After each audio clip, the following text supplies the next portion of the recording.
اور پھر آپ نے مجھے شروعات میں نمستے کہا. نمستے نمستے کے کیا معنی ہے بھائی صاحب, آپ بول سکتے ہیں؟ نہیں پتا کیا معنی ہے؟ مائکروفون آن کیجئے ذرا بھائی صاحب کا.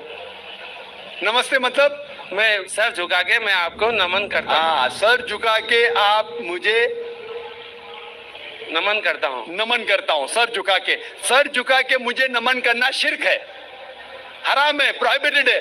آپ میرے سامنے بھی سر نہیں جھکا سکتے, چاہے آپ مجھ سے محبت کرتے ہیں, چاہے آپ میری عزت کرتے ہیں, پھر بھی آپ میرے سامنے سر نہیں جھکا سکتے. سر جھکانا چاہیے تو صرف خدا کے سامنے, اللہ کے سامنے, اور میں خدا نہیں ہوں.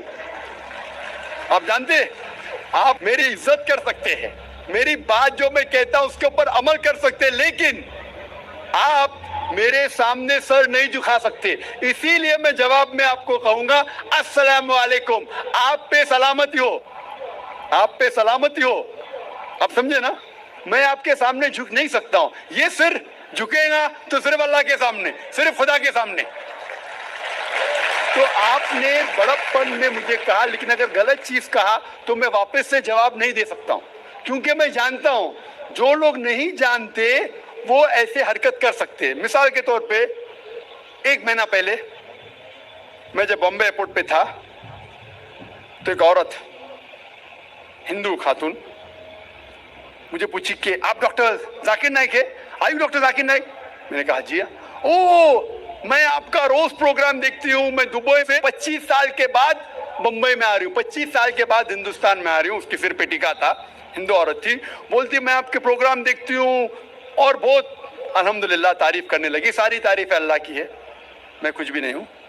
اور پھر کہنے لگی کہ میں تمہارے پیر چھونا چاہتی ہوں. میں نے کہا کہ یہ غلط ہے, شرک ہے. تو بولے کیوں؟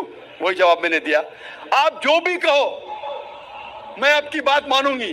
تو میں نے کہا آپ قرآن مجید پڑھیے, قرآن مجید پڑھیے اور اس کے اوپر عمل کیجیے. اور میں نے تقریر کی ہے similarities between Islam and Hinduism, اسلام اور ہندوازم میں یکسانیت, اور ثابت کیا ہے کہ ہندوازم میں بھی لکھا ہے کہ آپ صرف ایک ایشور کی عبادت کرنا چاہیے, جتنے رشی آنے والے ان میں ماننا چاہیے, اور محمد صلی اللہ علیہ وسلم میں بھی. تو آپ کو اگر قرآن اور ویدا پہ عمل کرنا چاہیے جو یکساں ہے, آپ کو ایک خدا میں ماننا پڑے گا اور آخری پیغمبر محمد صلی اللہ علیہ وسلم پر.